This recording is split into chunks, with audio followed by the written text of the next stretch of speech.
प्रकृति में ऐसा कोई नियम नहीं कि कोई किसी को खींच तान रहा हो। प्रकृति में सब कोई एग्जिस्टेंस है, सह अस्तित्व है, एक दूसरे को सपोर्ट कर रहा है। धरती को पौधा सपोर्ट कर रहा है, पौधा धरती को कर रहा है, धरती से पौधा पुष्ट हो रहा है वायुमंडल में तमाम क्रिया करके, और उस वृक्ष से पत्ते गिरते हैं, छाल गिरती है, डाल टूट के गिरती है, नीचे कीड़े मकोड़े का संसार बनता है, वो खा पी के फिर से मिट्टी में बदल देते हैं, पौष्टिक हो जाती है आसपास की मिट्टी पेड़ पौधे की, तो पेड़ तो मजबूत हुआ, धरती पुष्ट हो गई, धरती और मजबूत हो गई, उर्वरक हो गई। तो धरती ने पौधे को बड़ा किया और पौधा क्या करता है, धरती को वृक्ष बन के धरती को उर्वरक बनाता है, मजबूत बनाता है। ऐसा साइकिलिंग है एक दूसरे को सहयोग करने। हम पहले सोचते थे कि दीमक जो है पेड़ों को खा जाती है, तो जब आश्रम बन रहा था कानपुर का, तो जितना अनुभव था हमने भी वो किया, हमने भी अप्लाई किया डॉक्टरी, हमने भी डॉक्टरी लगाई इसमें।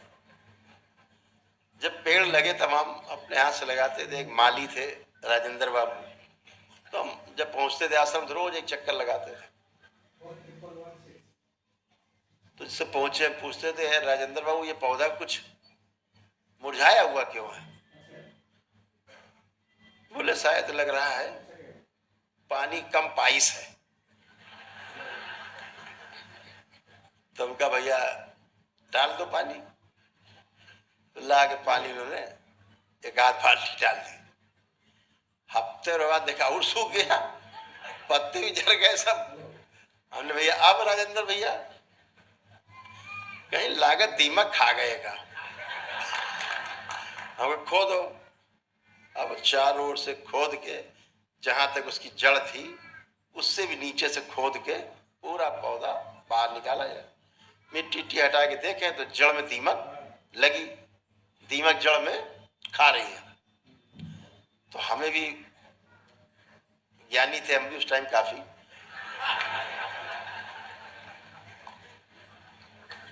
डॉक्टरी वाला ज्ञान था।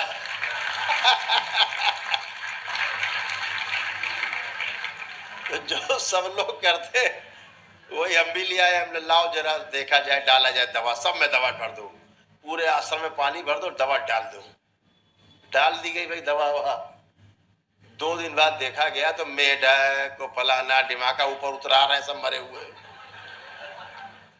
लेकिन दीमक का था पता नहीं। भाई दीमक कहां चली गई? तो कुछ हमने और बड़े ज्ञानियों से संपर्क किया, वनस्पति विज्ञान के डॉक्टर थे, और बुलाए भैया डॉक्टर साहब ये दीमक। बोले आपने गलत कर दिया। हमने सही क्या है? बोले पूरे आश्रम में जो एक इंजेक्शन से दवा ठुकवा दो तो ये दीमक सब भाग जाएगी, आएगी नहीं। ये वाली साइंस ज्यादा ठीक है। हमने ये बताओ ये जहर गया अंदर, ये दीमक कहाँ चली गई? बोले बहुत लंबा रास्ता बनाती, भाग जाती है।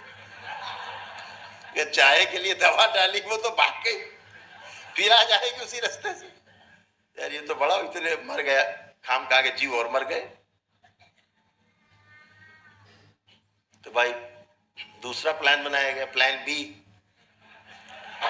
कि अब उसमें हमने गड्ढे करवा के इंजेक्शन से दवा भरवाई जाए। इसी बीच में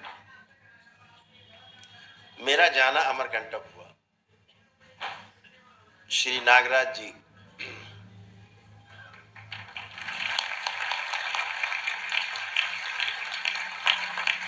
जो हमारे आध्यात्मिक गुरु थे, तो वहां जाना हुआ। रास्ते में बड़े बड़े जंगल पड़ते हैं, बहुत बड़े बड़े जंगल छत्तीसगढ़ के और उसके। तो हम आपको दृश्य बताएं तो आपको बहुत ताज्जुब होगा। वृक्ष तो बहुत विशाल, 50-50, 60-60, 70-70, 80-80 फीट के वृक्ष, और बहुत हैवी। 4 आदमी ऐसे करके खड़े हों गुप्पा मार के तो पेड़ पकड़ में, ऐसे ऐसे पेड़ भी, मतलब पेड़ों को देख के आदमी को डर लगे, ऐसे पेड़। लेकिन उसमें जो सबसे डरावनी चीज थी, जितना ऊंचा जमीन से पंडाल दिख रहा है, इतनी इतनी ऊंची दीमक की बांबी थी, और वहां की मिट्टी लाल है, तो लाल मिट्टी की जो है दीमक की भीट, बड़ी बड़ी, कुछ छोटी कुछ बड़ी, इतनी बड़ी बड़ी ऊंची ऊंची विशाल काय कि आदमी को देख के भय लगे। तो ये समझ में आया कि यार इतनी ज्यादा दीमक यहाँ पर है और पेड़ इतने मोटे मोटे, ये तो उल्टा हो गया, ये तो पेड़ यहाँ एक भी नहीं बचना चाहिए। तो वहां दिमाग थोड़ा, तो शायद बाबा ने कान आन घुमाया होगा।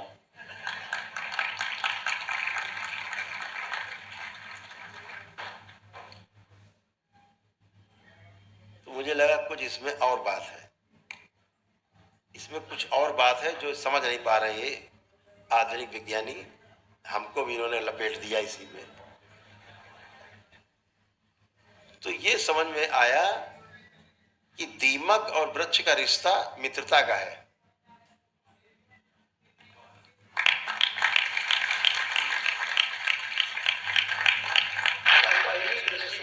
मित्रता का रिश्ता है इसका, तभी दीमक भी जबरदस्त उसकी भीट और वृक्ष भी जबरदस्त, दोनों जबरदस्त। इसका अर्थ हुआ दोनों एक दूसरे को सपोर्ट कर रहे हैं। ये व्यवस्था दिखी, तंत्र दिखा, ये व्यवस्था तो दूसरे कुछ कह रही है, इशारा कर रही है। इसका मतलब जंगल में ना तो कोई दवा डालने वाला, ना कोई पानी देने वाला, और उसके बाद ये व्यवस्था दिख रही है। और वाकई में अगर आप दरबार से नहीं जुड़े होते, ऐसे जंगल में जाए, आप भयभीत हो जाएंगे, अंदर नहीं जाते आप। इतनी ऊंची ऊंची भीड़ देख के दीमक की, लाल लाल, और कितनी कितनी दूर पे, यहाँ तो एक वहां एक वहां, ऐसे जैसे पेड़ ऐसे दीमक की भीटें होगी हुई। तो मैं उसके बाद जब वापस लौटा आश्रम, तो मैंने प्रण किया कि एक भी जहर आश्रम में या कभी भी वृक्ष के पास नहीं डालेंगे, पौधे में। पहला प्रण किया। तो जो भी वृक्ष पौधे से कुछ भी गिरता था, वहीं पर जो घास उगती थी, घास छील के और पौधों के चारों ओर हम बिछा देते थे। तो हमारा माली पीछे लोगों से कहे, भैया जी पागल हो गए,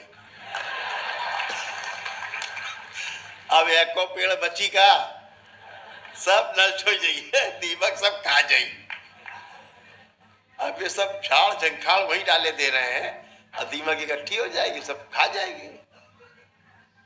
तो मुझे दरबार ने दिखाया कि दीमक जो थी, जब हमारे माली ने बताया कि दीमक खा गई, निकाला, मिट्टी हटाई, तो वाकई में दीमक लगी थी जड़ में।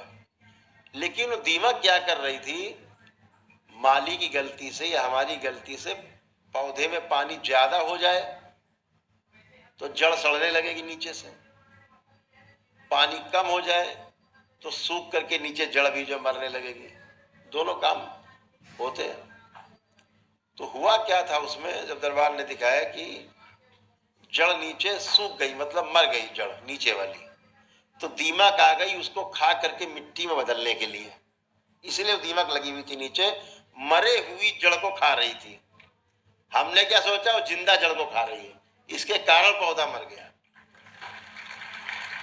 जबकि वो नीचे खा के पौधे को स्वस्थ कर रही है। इल्जाम किस पे लगा, दीमक पे। तो अद्भुत दिखा।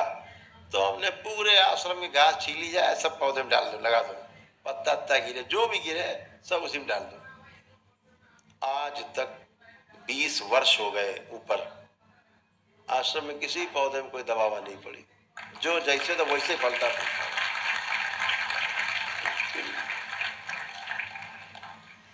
हमने सृजन के लिए विध्वंस किया अलग बात, अपने आप कोई पौधा नहीं मरा। तो अद्भुत है, व्यवस्था को समझे बगैर हम उसको अव्यवस्था समझ लेते हैं, फिर उसमें अपना जब हम लोग चालू करते हैं टेक्नोमेट्री, बस वही समस्या खड़ी होती है। तो इस बात को हमेशा समझना है कि कोई भी काम करना है तो बहुत समझ के काम करना है। व्यवस्था को पहले समझ लेना है, निर्णय बाद में लेना, जल्दबाजी में कोई निर्णय नहीं लेना है। उसके बाद पौधों में कभी भी दीमक नहीं आई, कभी भी दीमक नहीं आई। घास फूस और तमाम कूड़ा करकट जब पौधे के पास इकट्ठा हो गया, उससे क्या वो थोड़ा पानी लगता था तो वो जो घास फूस पड़ी उससे वो पानी उड़ता नहीं था, तो नमी हमेशा पौधे के पास बनी रहती थी। वहां एक कीड़े मकोड़ों का बहुत बड़ा संसार पैदा हो गया हर पौधे के पास। वो सब उसको खा पी के मिट्टी बदलते रहे, पौधा और पुष्ट होता गया, पेड़ बन गया, वृक्ष बन गया। तो व्यवस्था को हमेशा समझने से सुख है, व्यवस्था को ना समझ पाने से दुख है। तो समझदारी में ही सुख है, इसको हमेशा समझना है।